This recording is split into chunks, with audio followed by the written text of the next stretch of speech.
It is time, my fellow strugglers. It's been a long journey, but we've reached the final part of the Golden Age arc. And this is the part that is the most screwed up in the whole arc. Like, I'm gonna be real, we've seen some pretty messed up stuff, but the events we're about to get into are a whole tier above that mess. So with that being said, viewers' discretion is hella advised. Some of the content we're about to get into could be triggering, and the last thing we want to do is ruin someone's day. For real. But if you think you're good and are itching for more of that berserk, let's cut the chit chat and get this started. Play that intro, son.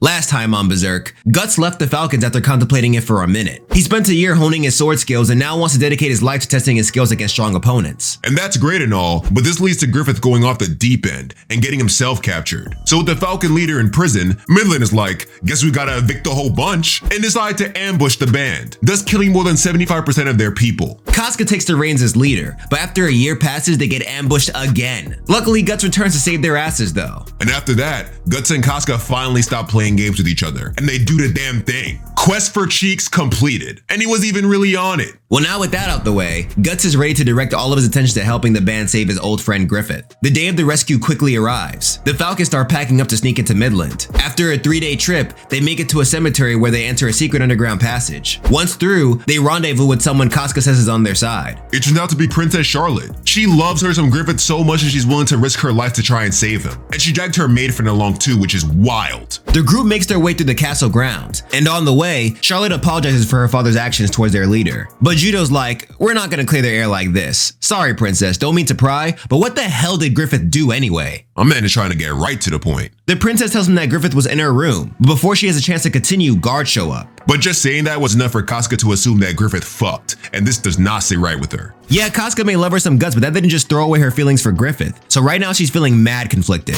I mean, I don't think she'll be all that conflicted when she sees the thing that he's in, but that's just me. After the princess tricks the guards with their royal powers, they make it to a place named the Tower of Rebirth. This is where Charlotte believes Griffith is being held. Casca thanks the princess for all her help, but this wild boy Judo pulls her over and is like, bro, we should so take her as a hostage, just in case. I mean, my man is thinking ahead. Yeah, but taking the princess hostage, bro? That's kind of foul. She can actually die. Yeah, but she voluntarily put herself in this situation. Plus, Guts is here. She'll be fine. Well, it doesn't matter anyway, because she overheard the conversation, and straight says she doesn't mind being a hostage. See, even she thinks it's a good idea. Now, hold up. Casca raises a good point about holding a princess hostage is a high-level crime. How the hell will Griffith rise up in the noble ranks if he's associated with a bunch of princess snappers? I mean, I guess when you put it like that, it's probably not a good idea. But Charlotte doesn't care. She starts yelling, saying she doesn't give a fuck if it's a crime. She wants to go. She wants to go save her man. So Casca and the band shut her up and accept the volunteer hostage. Meanwhile, back at the Falcon camp, we find Rickard and the rest of the band chilling at the campfire. Rickard's caught off guard by an elf and runs after it, but after it gets away, he hears what sounds like an enemy raid. But when he makes it back to the camp, he witnesses a horrific scene. A giant demon is eating his fellow Falcons. Jesus, that's gross! Rickard freezes in shock and screams for dear life. The hell are you doing? Run, boy! The demon, who seems to be following the orders of the elf that lured Rickard, closes in on the kid, but the Skull Knight appears and saves his ass at the last minute. Then Rickard collapses in complete despair. They were just talking about how everything was gonna be great when Griffith returns. Now even more Falcons are dead, and he doesn't even understand how it happened. This brings us back to the rescue squad. They made their way deeper into the tower, and Charlotte uses this time to tell him the origins of Midland's name. About 1,000 years ago, this land was a place where war was an everyday thing. Until one day, a mysterious man named King Geyserik pulled up to the scene and put an end to all the wars. His past was completely unknown. People didn't even know how he became a king or how he amassed such an army. But after ending the wars, he gave birth to an empire that would last for ages. The king was given nicknames such as the Demon King because of his ruthlessness in battle and his skull-shaped helmet.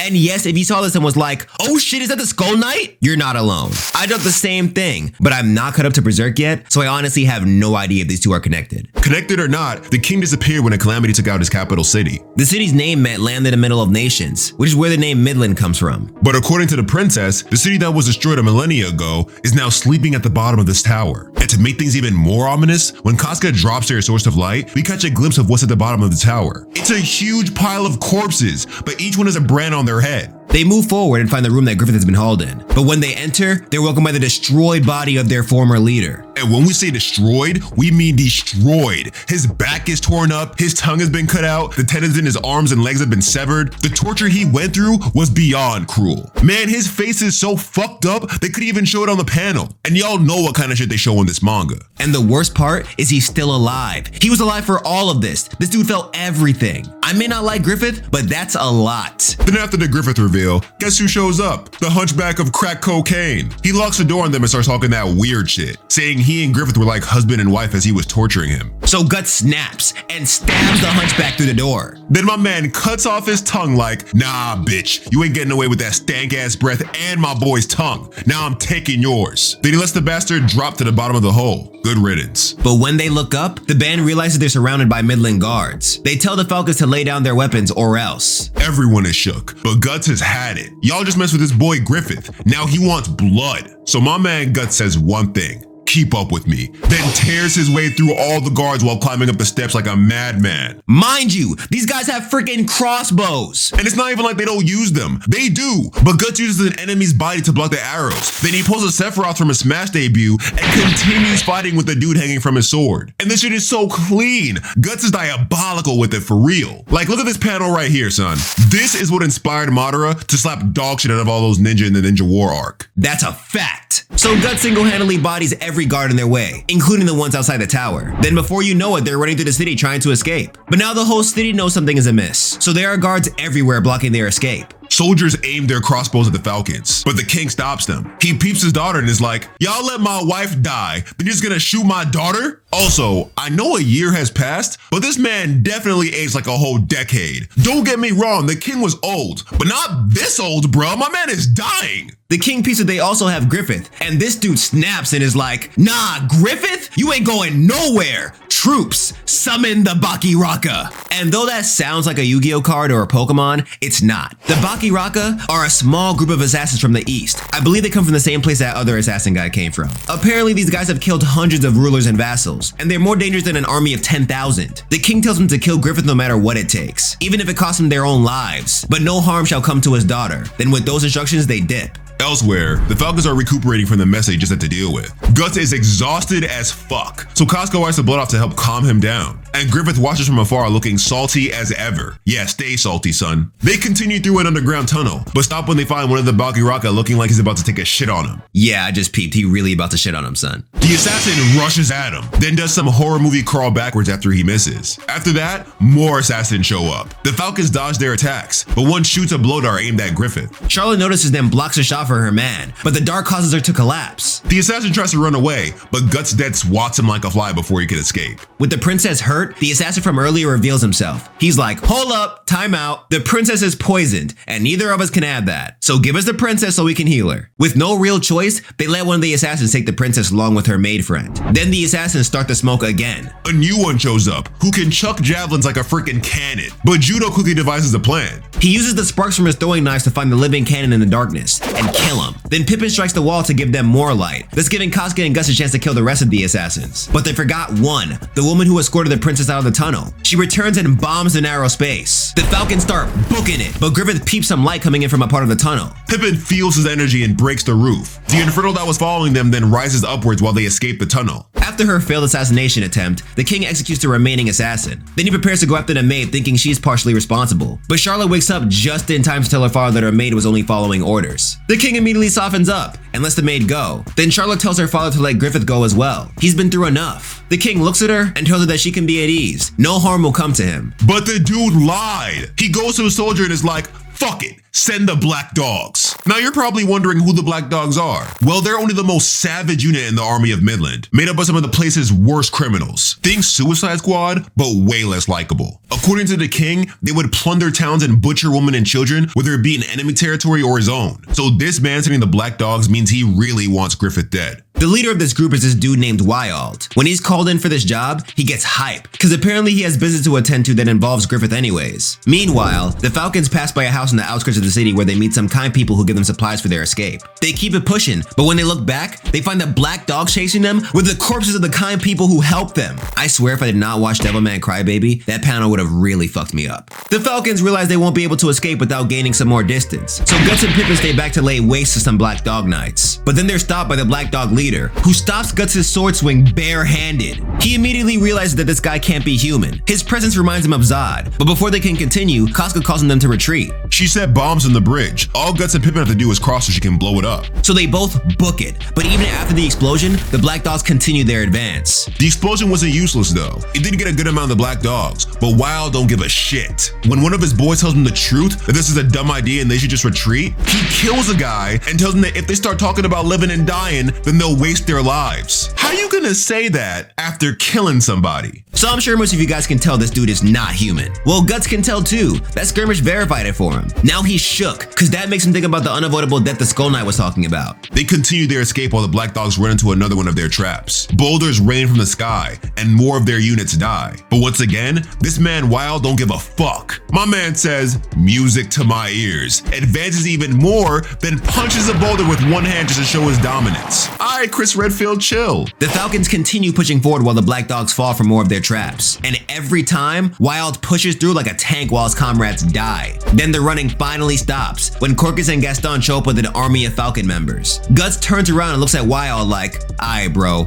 you want the smoke? Now you gots the smoke." And Wild gets hype. Then he confirms that he's a demon when he says that he heard Zod speak about Guts before. Then my man pulls out a log and prepares for the war. Anime 101 guys, the more absurd someone's weapon is, the stronger they are. And this man pulled up with an actual log to a sword fight. You know he's a problem. So after their stare down, Wild and Guts start the battle while their comrades follow through. As usual, the Falcons handle the foot soldiers while Guts 1v1's the leader. Somehow this dude is parrying Guts with a log and our boy is getting tight. So he goes for a swipe to the head, but Wild grabs the sword with his freaking teeth. Then this dude punches Guts' horse. Yo, what did the horse do to you? But Guts pops off his horse, then full on drop kicks Wild, making him fall off his horse. Now these guys are battling on foot, and this guy is still overpowering Guts. But the Falcons are destroying the Black Dogs right now. It gets so bad that one of them asks Wild to retreat. They lost mad people to those traps, and they're losing even more in battle. Why continue when they don't have to? But the Black Dog leader don't give a fuck about his people's problems. He breaks a freaking tree to stop his men from leaving, then he throws his log at the unit who was trying to talk to him. Then he enters full demon form, whose design is really freaking good. Like, it's scary as hell, but the Yeti body is kinda cool. So now that he's bigger, our boy replaces his rusty old log with a tree, then he slaps Guts with it. And as strong as Guts is, one does not simply take a hit from a tree, even if you block it. So Guts is out right now. Without a carry, the Falcons are no match for Wild, so he continues to tear through them no problem. And once again, these panels are killing it with how clean they look. Pretty sure I said this before, but Berserk has some of the best artwork I've seen in manga.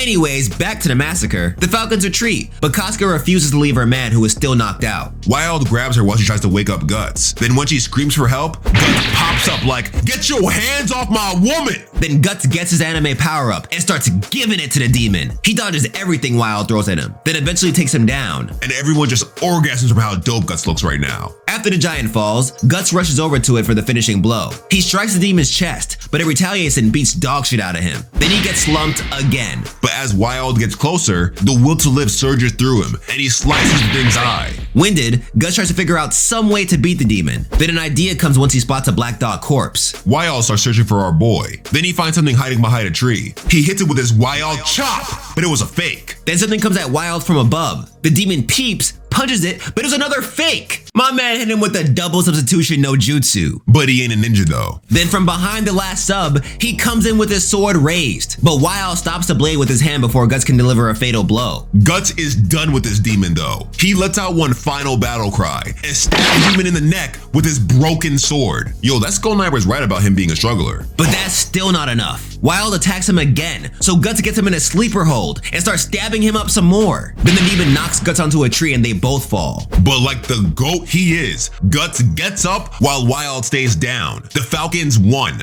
After that, the Falcons find a clearing nearby to recuperate from the last battle. They patch up Guts and everyone else who needs it. Then Casca and Judo move away from everyone's talk about Griffith for a sec. He gives her the unfortunate truth and tells him that he's in no condition to fight anymore. His days as a warrior are done. Casca takes a news to the chest, then commands the Falcons to get ready to leave. Meanwhile, back where the Black Dog battle took place, Wild wakes up and kills the soldiers the Falcons left to watch over him. Damn, this dude is 30 as fuck! He attacks Guts and Griffith, then grabs Griffith saying, "It's him." Then he starts telling Griffith to summon the Great Ones, summon the members of the God Hand, and obviously Griffith has no idea what he's talking about. So the band switches to attack mode and warns Wild to drop their leader. Then Wild laughs at them and strips Griffith of his armor to show them what they're fighting for. Everyone peeps how fucked Griffith's body is, and they start to back down. This is the first time they've seen their leader in this condition, so all their dreams of rebuilding the band slowly start to fade. But then right when it looks like Wild might kill the Falcon leader, Zod shows up. He lifts Wild up and stabs him with his horn. The Black Dog leader then starts pleading for his life, telling Zod that Griffith doesn't have the Bailet. He's not the man they think he is. But Zod doesn't care. He breaks Wild over his head, thus saving Griffith and the rest of the Falcons. Then he looks at Griffith and tells him that the Bailet will come back to him because that's how it is. After that, he flies off. Then if that wasn't enough, something erupts from out of Wild's body and drags him into the ground from the inside. Then once his body fully disappears, they find an old man's body in his place. And this leaves the Falcons shook. But you know what's crazy about all this? As important as that whole Black Dog mini arc seemed, none of that was included in the Golden Age arc movie trilogy. Wild, right? Yeah, when I read this part, I was so confused. The Baki Raka also weren't in the movie trilogy, which is surprising. The Griffith escape actually seemed pretty easy in the movie, at least compared to how it is here. Yup, but it wasn't. That shit was like playing Dark Souls on go screw yourself mode. Facts. At least a good amount of them made it out alive though. Yeah, but morale within the team is not good. The Falcons are pretty distraught right now because even though they escaped, Griffith is in no condition to lead. Kasuga decides to ponder the thought of officially leading the Falcons, then leaves to go change Griffith's bandages. Meanwhile, Guts and Judo have another one of their bro talks. Judo is talking about starting a thieves group with whoever is down. Guts thinks it's best that he stay, but Judo tells him that he already started his own journey to fulfill his dreams. He has no obligation to stay, but he insists that he bring Kasuga this time. Before they're able to talk more, Gaston shows up with the Falcon Raiders, and they also ask to join the Guts bandwagon. They don't care what they are, they just want to be with Guts, and that shit is mad wholesome. This makes Guts think about the concept of belonging, and he realizes that these guys were his family all this time. Maybe this is where he belongs. After that, he goes to find Casca.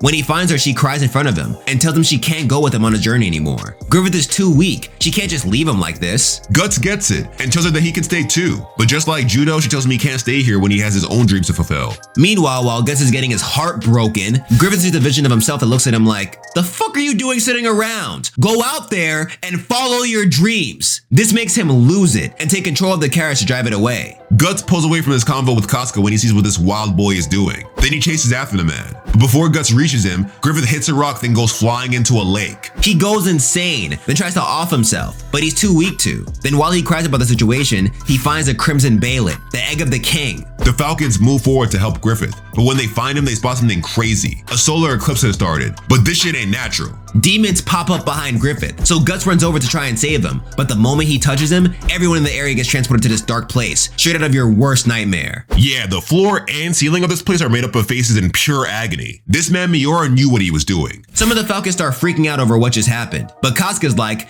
"Get it together! Do y'all want to freak out and die, or get organized and find a way out?" And Guts is once again taken aback by how she can control the situation when things are this crazy. The Falcons follow Casca's guidance and try to organize themselves, but as they do, the members of the God Hand show up. These demonic titans point at Griffith and announce that he's the chosen one. The God Hand has chosen him to join their ranks. Guts pulls out his knife and starts blacking on him, saying, "No, fuck that! My boy ain't joining shit!" The God Hand member named Slan then looks at him and says, "Oh, look at them. They all cute with their friendship and shit. All of you will make for a great sacrifice to turn Griffith into one of us." Then they explain that because Griffith got that Bailet, he has the qualities of a demon. But this Bailet is a special Bailet. It's the Crimson Bailet, so he will be reborn into a demon as powerful as them. Then, the time for talking ends. The demons say that it's time to bring the boy to the altar. Then a giant arm shoots up carrying Griffith, but leaves Guts hanging. Once at the altar, the God Hand tells Griffith that his dreams require sacrifice. He's already built a stack of corpses for his goals, but if he really wants to get to the castle that he's always dreamed of, he's going to have to sacrifice even more people. If he still wants to rule his own kingdom, all he has to do is say, "I sacrifice" within his heart. Now, no matter how many times we see this part, it always looks like things may turn out good. I mean, Griffith just got saved by his friends. His ambitions are important, yeah, but there's gotta be a way to rule a kingdom without sacrificing all of your friends, right? Nah, Griffith don't work like that. He wants his dream and he wants it now. So he looks back at Guts while thinking about how this is the first man who made him forget about his dream. Then he accepts the God Hand's offer, and all hell breaks loose. All the Falcons get marked with the same weird-looking brands all those dead people had in the bottom of the Tower of Rebirth. Then the demons arise to begin feasting on the poor soldiers. Meanwhile, away from this mayhem, we find Ricker looking around for the rest of the Falcons. When he gets to where they all were before they got sent to the Shadow Realm, he peeps a huge tornado, with the Skull Knight and Zod fighting within it. Here it's revealed that the Skull Knight has been fighting demons for years, and he happens to be Zod's old rival. But back in the Shadow Realm, more Falcons die. It gets to the point where only Casca and Guts are left. Guts finally gets thrown off the hand after beating the shit out of some demons, but he looks around him and notices that everyone is dead. Our boy screams in anguish, then pauses when he finds Casca in the hands of a demon. He enters his zone again and starts tearing through the demons to get to her, but they overpower him and hold him down. Then Griffith awakens from his transformation as Femto, the Birdman. Guts looks at his old friend barely conscious, then is forced to watch as he violates Casca in front of him. Guts does everything to save her. He rips off his arm, even gets one of his eyes gouged, but he's too late. The deed has been done, and now Guts is broken. And fam, there were a lot of events that happened in this final part that hurt, but this one?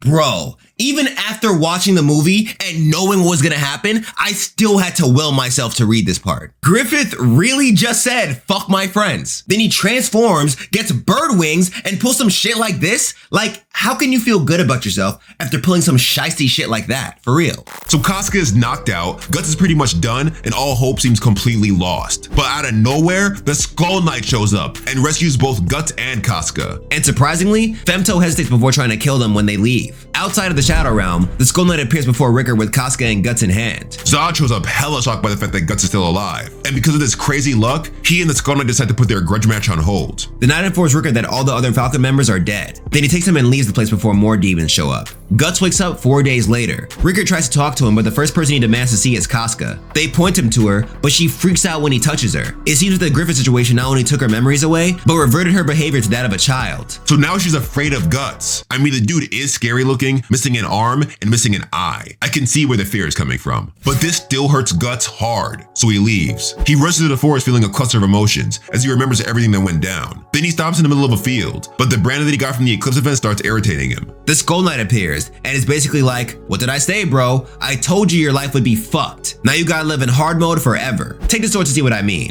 When Guts catches the Knight's sword, he's swarmed by a bunch of ghosts. He begins to fight the ghosts, while the Skull Knight explains that the brand now attracts the beings of darkness. From now on, this is his life. He must live between the world of the living and the world of the dead. And Guts hears the dude, but he's like, yo, fuck that. Basically what you're saying is all these monsters want the war, and I'm here for it. I'll kill them all, every single one. They should have never left your boy alive because now I'm coming for all the asses, especially Griffiths. And the Skull Knight fucks with the energy, but the ghouls stop attacking. The Knight tells Guts that they found another target, and Guts knows it's Casca. He asks the Knight to borrow his horse, but instead he grabs Guts and they ride back to Casca together. They find her standing on a hill with a bunch of ghosts swarming around her. Guts grabs her and asks if she's okay, but then she gives birth to a demon thing. That's freaking disgusting, bro. Guts is like, ew, kill it, while trying to step on it, but Casca stops him. The Skull Knight then tells him that she was with child, but when Femto did what he did, the fetus was cursed. So Guts tries to kill it again, but it disappears. The Skull Knight states that it moved to a place closer to the world of the dead, but someday it will come back. Then the Knight leaves them, telling Guts that they will meet again if he continues the fight against Inhumans. Some time passes after this event, then one day Guts decides to head off. He puts on his legendary black armor, and Rickard equips him with an artificial arm. Then the blacksmith in the cottage there hands him a sword to use in his journey, which if you ask me, looks kinda trash. Like, who he really gonna kill with that, son? You see what they were just up against? But before our boy gets a chance to leave, his brand starts bleeding. A demon is out here lurking. The thing busts into the cottage and challenges Guts. So Guts starts going off, and he actually starts bodying the thing. But then his sword breaks. Damn, son. The demon then starts slapping Guts around, but then Rickard tells him to use the arm. Guts activates it, then his arm blasts the demon right through the head. Turns out this arm is also a Mega Buster. Dope! But the blast wasn't enough to kill the thing. As it recuperates, Guts looks around and finds something interesting.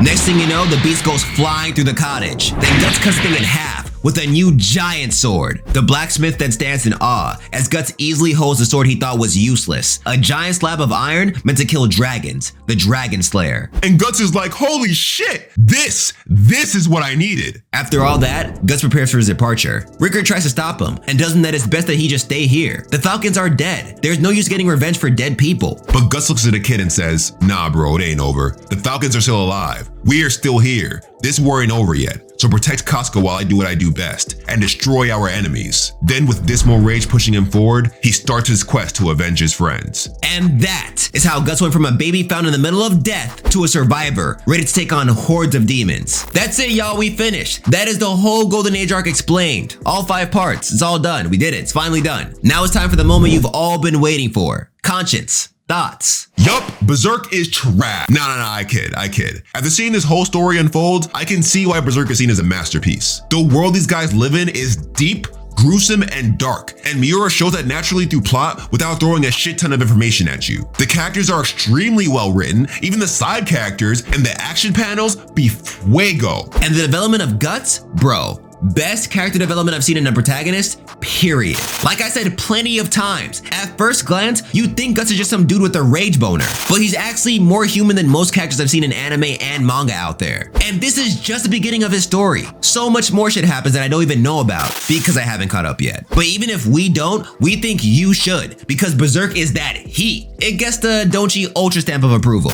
But yes, to the people on YouTube still watching, thank you so much for getting this far. You made it. You made it all the way through. This is one of the first times I actually finished something of this caliber. So I'm really hyped that I did finish it because that means I could talk about other anime and manga stuff. Will I ever get back into Berserk? Will I ever start making videos about Berserk?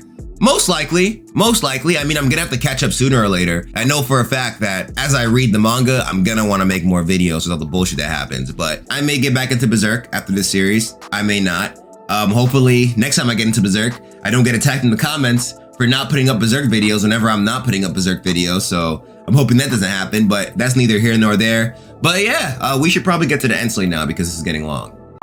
Alright fam, if you enjoyed the video, don't forget to like. There are some more videos that are gonna be around here if you wanna watch more. Subscribe if you wanna see more of me, and hit that bell if you wanna be notified whenever I upload new content. Shout out to all my patrons. Without you guys, I would not be able to make videos like this. And if you are not already a patron, but wanna become one, go to my Patreon page in the description below and find out how you can support the channel for as little as $1 a month. And in the comments below, let me know what other manga you want me to go into. I'm already thinking about Shaman King and the Pokemon manga, so hit me with some different things. And don't just throw Naruto and Bleach. Please, everybody knows Naruto and Bleach. Give me something that people may not know about, or give me something that people may know about but just haven't read yet. I don't want to reread Naruto and then re-summarize Naruto. Like, why? People know Naruto already. You know what I mean? But with all that being said, be easy, stay lit, take care, stay healthy out there. Black Lives Matter, and don't forget, you can do whatever the hell you put your mind to. All it takes is practice and time.